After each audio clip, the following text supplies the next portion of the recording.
All right, boys and girls, because we've been talking about fractions this week, there's different ways that we can cut things into halves or into fourths. And so I want you to be thinking about the different ways that you're able to do that.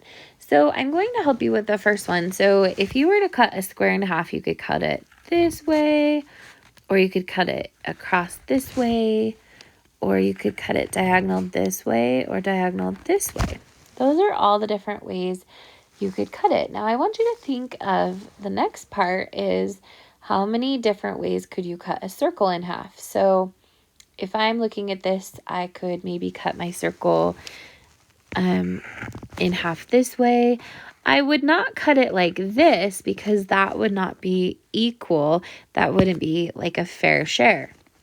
Oh, so wherever we cut it, well, I'm going to redo that one because it doesn't seem to, oh, I keep messing that one up.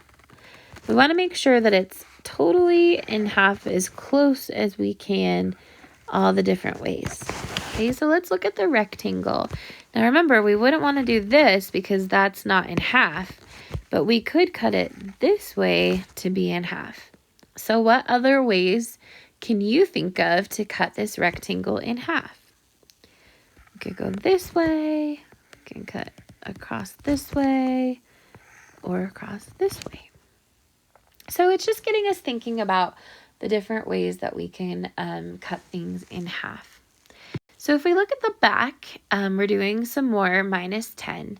So just a reminder, you just find the number. So the first one is 25, and we go up one row, and that equals the answer.